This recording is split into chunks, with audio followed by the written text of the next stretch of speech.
Look out! You lose!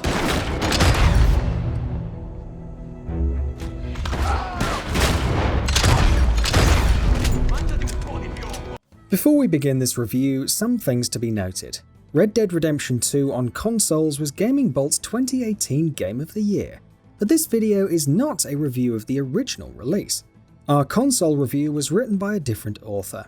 In this video, a different author reviewed the PC version, and hence they may have different opinions about the game. With that in mind, let's proceed with our review of Red Dead Redemption 2 on PC. John Marston dies at the end of Red Dead Redemption. He walks out of his barn into a hail of gunfire, like Butch and Sundance, only without the banter. John's death is sad, but it's also a moment of triumph. In dying, he saves his family. He atones and offers his family a chance for new life, but his sacrifice isn't the death of a single man. As the last remaining member of Dutch van der Linde's gang, his death resolves the meta-plot that the game has been spinning through newspapers and background chatter. His death is the death of the Wild West itself, not only in the reality of the game's world, but as an idea. The myth of the Old West dies with him. Civilization is coming, and it has no place for men like John Marston. He must be destroyed, and he knows it, so he goes on his own terms. But what his sacrifice buys is temporary, and a few years later, his son throws it away for a misguided attempt at vengeance against an old man. What Jack doesn't see, and can't see, is that Edgar Ross isn't his enemy. Ross was just an errand boy sent to collect a bill. The problem was the system he works for, and that is something that Jack Marston will never be able to destroy. He can run from it like his father did, but eventually it will catch him. It cannot permit him to survive. If there's one thing that Red Dead Redemption 2 shares with its predecessor, it's the belief that every victory, every sacrifice is temporary. You can't fight fate. At best, you can just delay it, and the cost of that delay is enormous. But those small victories, as simple as they are, matter and are worth fighting for. 10 years later, Red Dead Redemption, specifically its ending, is still Rockstar's finest hour. It's also one of the only Rockstar games that has never been released on PC, and it isn't likely to, as Rockstar has said that optimizing the game's engine will be way too much work. Rockstar's PC ports have improved in recent years, but Red Dead Redemption 2 was a chance to accomplish two goals at once: to bring a venerated franchise to PC at last, and to prove that they could get their PC releases right the first time, without the need for several patches or updates. It was their final test, the last frontier to conquer. And they blew it. I've written about this before, but it bears repeating. The launch of Red Dead Redemption 2's PC port was an absolute disaster. It took several patches and a hotfix from Nvidia before I could play it, and my computer easily clears the minimum requirements. That process took more than 2 weeks. Rockstar's last game, Grand Theft Auto 5, has sold more than 115 million copies. And no, that wasn't a typo. It is the most profitable entertainment product of all time. At 90 million copies, the game had exceeded $6 billion in revenue. Imagine how much bigger that number is now, with 25 million more sales under its belt, which is more than most games ever sell, by the way, and the continued money generated by GTA Online. And that's just a single game. Rockstar and Take-Two are not struggling for money. They're not a small team with limited resources either.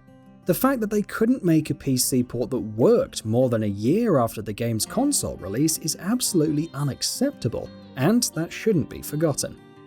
But how's the game now? Well, it largely works. I managed to get a relatively stable 30 FPS while maxing out the settings my setup allowed me to, and I have no doubt that someone with a more powerful rig will have managed something even more impressive. The game does look incredible at its high end, and Rockstar has done a good job of building a settings menu that allows users to tweak almost every aspect of their experience. Some people are still experiencing issues, and I hope that Rockstar will take the time to iron those out instead of getting the game to a point they consider good enough and bowing out. But this is a very good looking game that, by and large, now runs pretty well. What hasn't changed is the game itself. This is still the story of Arthur Morgan and the last days of the Van der Linde gang. about a decade before John Marston's journey to hunt down the remains of his old gang. It is still funny, heartbreaking, engaging, and hopeful. The characters are still exceptional, and it's easy to get caught up in their stories. Arthur Morgan is still the best protagonist that Rockstar has ever created, yes, even better than John, and Red Dead Redemption 2's story does the hard work of making both the original game and John Marston himself better. While it retains its strengths, its flaws are more apparent a year after release. Like most Rockstar titles, the game loses the plot in the middle, and certain points in the plot probably take longer to happen than they should. I understand why Rockstar made the choices they did, and why the characters act the way that they do, but after a while, you wonder how everyone is still alright with how things are, and how it is that nothing has changed. The complaint is difficult to talk about without spoilers, but those who haven't played the game will know what I mean when they get there. Red Dead Redemption 2 also gives Arthur the ability to make moral choices, something the original game largely eschewed. The problem is that these choices often don't make any sense, and completely conflict with the version of Arthur that the game builds outside of them. The game portrays the character one way, and then gives you the option to do something that completely contradicts that portrayal. Worst of all, this doesn't usually even mean you do a separate mission. Picking against who Arthur is usually leaves you with fewer options. This system is the most obvious during the last choice you make. The other option doesn't even make sense given the context of the scenario, and actively goes against everything you've spent the last several hours attempting to achieve.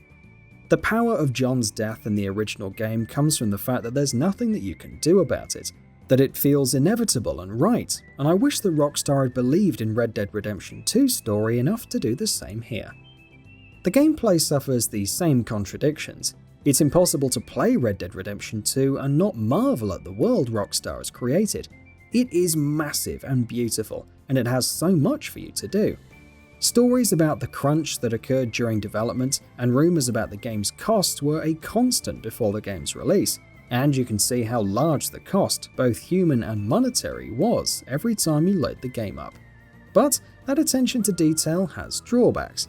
Did we need to see Arthur put absolutely everything he picks up in his satchel? Does that animation add anything? Do the incredibly long skinning animations? Does the weapon degradation that you fix by simply running a cloth over your weapon and not inside it where the mechanisms that matter are? Does Arthur's slow and lumbering movement, or the need to eat? I admire that Rockstar is going to make the game that they want to make, no matter what anyone else thinks, and it's a mindset I wish other studios would emulate. But over time, these things become irritants, not features. Systems to work around, not engage with. And in a game that does this much right, that's a big shame. Red Dead Redemption 2's PC port was a chance for Rockstar to put past failures behind them, to face their last major challenge on the platform, being problematic launches, and finally destroy it. But they didn't. It would have been a temporary victory, as all victories are. There's always another game to port, another error to patch, but a game that worked at release would have gone a long way. At their best, Rockstar's protagonists, specifically Arthur Morgan and John Marston, embody what it is to make the hard choices and do the right thing. They step out of the barn into the fight so they can't win. They stay behind so others can live on. Rockstar had a chance to do the right thing, to release a game that worked, that people who paid money for could play the day that they paid for it. They could have delayed the game to make that happen. They could have spent more money on testing. They decided not to.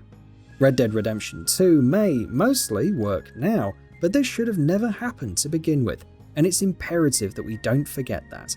In an age where patches come easy, companies are more than ready to reap the easy reward, meet the optimal release date, and cut the right corners to get the money now and provide quality later.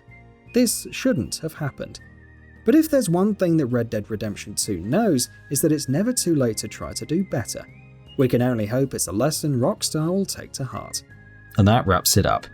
If you like what we're doing, please consider subscribing to our channel. We upload new videos daily, so make sure you don't miss them by subscribing.